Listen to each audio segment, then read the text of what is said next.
రైతులకి అన్యాయం జరుగుతున్న Nandyal to Jammalamadugu highway extension పనులు ఆపించిన నంద్యాల మాజీ ఎమ్మెల్యే భూమా బ్రహ్మానందరెడ్డి నంద్యాల జమ్మలమడుగు పనులు కానాల వద్ద సర్వే పనులు వైఎస్ఆర్సీపీ నాయకులకు అనుగుణంగా ఆల్రెడీ 40 ఫీట్ ఎక్స్టింగ్ రోడ్డు ఉన్నా కూడా మళ్లీ వైఎస్ఆర్సీపీ వారి వెంచర్లకి అనుకూలంగా ఉండే విధంగా గత ప్రభుత్వం అలైన్మెంట్ అంతా మార్చి సబ్మిట్ చేయడం జరిగింది.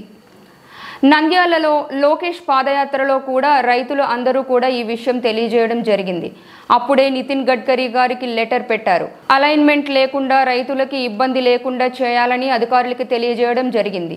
అయినా ఇప్పుడు ఎక్స్టింగ్ 40 ఫీట్ రోడ్డు ఉన్నా కూడా మళ్ళీ అధికారులు పాత పద్ధతి లాగా తీసుకొచ్చారని అధికారులతో మాట్లాడడం జరిగింది. ఇక్కడ చిన్న చిన్న రైతులు ఉన్నారని మంత్రి లోకేష్ దృష్టికి తీసుకొని వెళ్ళమని మెసేజ్ పెట్టగానే వెంటనే రెస్పాన్స్ అయ్యి ఇన్ఛార్జ్ మినిస్టర్తో మాట్లాడి వెంటనే సమస్యను పరిష్కరించుకోండి అని తెలియజేయడం జరిగింది. లోకేష్ గారికి కృతజ్ఞతలు తెలిపిన భూమా బ్రహ్మానందరెడ్డి దాంట్లో కూడా క్లియర్గా ఇందాక లెటర్ చూపించారు. Based on the recommendation of the previous government అని రాసి ఇచ్చారు. సో క్లియర్గా అర్థమవుతుంది కదా, పాత గవర్నమెంట్ రికమెండ్ చేసిన రోడ్డు పాత గవర్నమెంట్ వాళ్ళు వాళ్ళకి బెనిఫిట్ చేసుకోవడం కోసం వెంచర్ల కోసం చేశారు. అది అందరికీ తెలుసునండి. ఇప్పుడు వీళ్ళు చిన్న చిన్న రైతులు ఒక్కొక్కరికి ఎంత 10 సెంట్లు 20 సెంట్లు అందరూ అదే. కొంతమంది ఊర్లో కూడా ఉంటారు. దీనికోసం అని వాళ్ళు పనులు మానుకొని అందరూ వచ్చి ఇక్కడ మేము అలైన్మెంట్ మీద మీరు అది అలైన్ చేంజ్ చేసే ప్రపోజల్ ఏదన్నా ఉంటే మీరు మాకు చాలా సార్లు ఇచ్చాము. రిటర్న్ మేము వాళ్ళకి ఎన్హెచ్ వాళ్ళకి ఇచ్చాము. నా లెటర్ చాలా జాయింట్ కలెక్టర్ గారు చాలా వాళ్ళకి రాశారు. ఏదైనా ఆల్టర్నేటివ్ చేంజ్ ప్రపోజల్స్ ఉంటే ఆల్రెడీ ఇట్లా ప్రపోజల్స్ ఉన్నాయి. అలైన్మెంట్ ఎలా అప్రూవ్ అవుతుంది? సర్వే చేయండి. ఎవరికి నోటీసులు ఇవ్వకుండా సర్వే చేయకుండా అసలు ఎలా చేస్తారు? వితౌట్ ద ఫార్మర్స్ అప్రూవల్ వాళ్ళ కన్సెంట్. అలైన్మెంట్ అప్పుడు సార్ మన డైరెక్ట్ గా అలైన్మెంట్ గూగుల్ గీసేసి గూగుల్ నుంచి తీసుకుంటే ఎప్పుడైనా తీసుకోవచ్చు. మరి వాళ్ళు రైతులు సర్వే కోసం చేస్తున్నారు.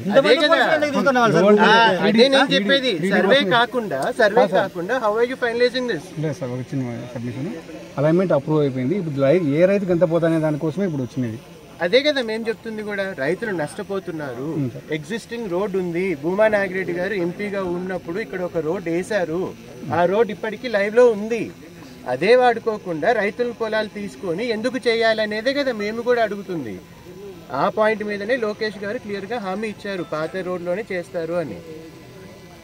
ఇప్పుడు నేను ఆల్రెడీ ఇన్ఫార్మ్ చేసి మెసేజ్ అని పెట్టేసి వచ్చాను. ఆయన పిఏ గారు చెప్పేసి వచ్చాను.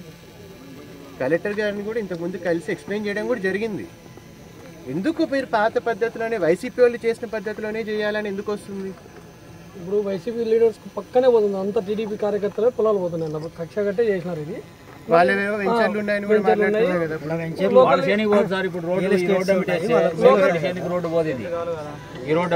ఇప్పుడు అందరు చిన్న చిన్న వాళ్ళే మీ ముందే ఉన్నారు.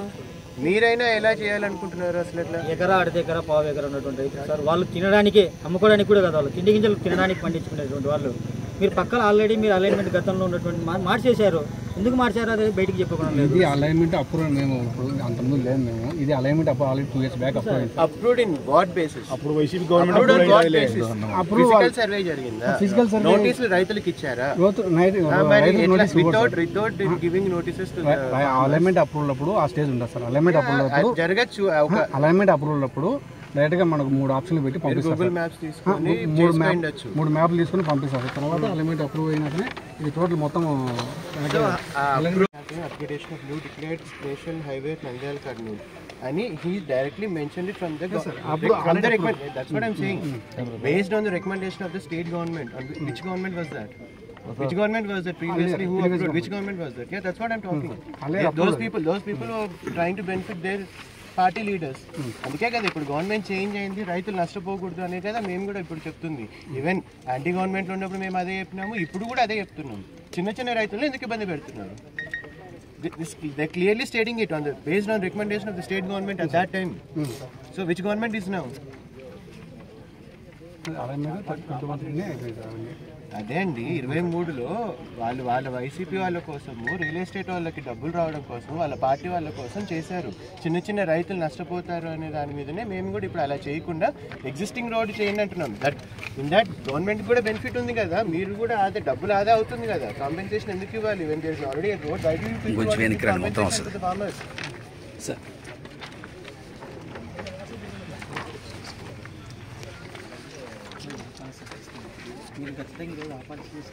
లేదండి, ఇప్పుడు మీరు చెప్పారు కదా ఆరో గారు అప్పుడు జేసీ గారు చెప్తే ఆరో గారు ఒప్పుకోలేదు అంటున్నారు. Will take this matter to CM. లొకేషన్తో సీఎం గారితో మేము కలిసి మాట్లాడి అక్కడికి తీసుకెళ్తాము. అప్పుడు వాళ్ళు కూడా ఒప్పుకోకపోతే let's take this matter to CM first. ఈరోజున్న గవర్నమెంట్లో ఉన్న వాళ్ళు రైతులకి న్యాయం చేస్తాను ఇక్కడికి వచ్చి ఫిజికల్గా వాళ్ళకి ప్రామిస్ చేశారు. వాళ్ళ మాట అయితే తప్పుకోలేం కదా. ఇది మేబీ నోటీస్లో లేదేమో, ఆల్రెడీ ఇప్పుడు అన్నీ పంపించాను, ఆ నోటీస్లో పెట్టాము. కొంచెం టైం ఇస్తే వాళ్ళతో పర్సనల్గా అయినా మాట్లాడి దీంట్లో నష్టం ఎవరికి ఉంది చెప్పండి. మీకు గవర్నమెంట్కి ఏమైనా నష్టం ఉందా?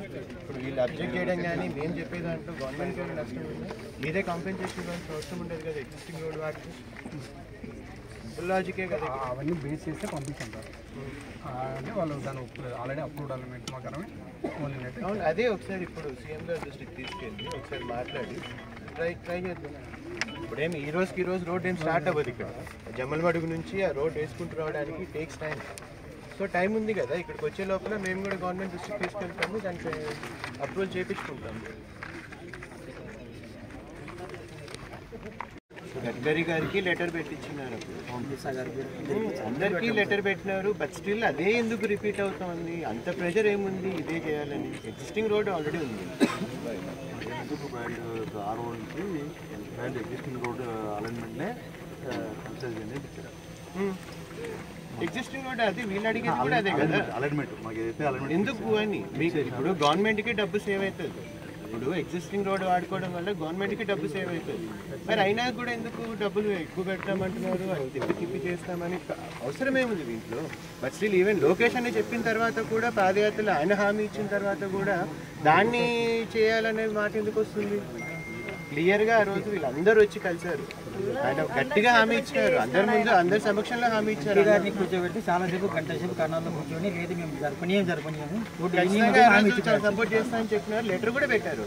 బట్ స్టిల్ అన్న చెప్పిన తర్వాత కూడా ఇప్పుడు ఎందుకు జరుగుతుంది? యాంటీ గవర్నమెంట్లో చేస్తున్నారంటే అని అనుకోవచ్చు. ఈరోజు తెలుగుదేశం ప్రభుత్వం వచ్చిన తర్వాత కూడా చేయడం ఎందుకు? మనకు మొన్ననే అది 6 నుంచి అలైన్మెంట్ ఏదైతే మనం ఫిక్స్ చేశారో అని ఏది ఫిక్స్ అవ్వలేదు. మీరు ఆ సర్వే కోసమే మీరు ఇప్పుడు వచ్చినారు. ఫిక్స్ అయితే మీరు సర్వే ఎందుకు చేయాలి? ఇప్పుడు మీరు ఎందుకు మీరు ఇప్పుడు చేస్తున్న పని ఏంటి? మీరు ఎందుకు చేస్తున్నారు? సర్వే ఇక్కడ నుంచి సర్వే జరిగింది, మీరు ఎట్లా మార్కింగ్ ఇస్తారు? ఫస్ట్ సర్వే జరగాలి కదా. సర్వే ఎప్పుడు చేశారు? మాకు తెలిసి సర్వే జరగలేదు ఎప్పుడు కూడా.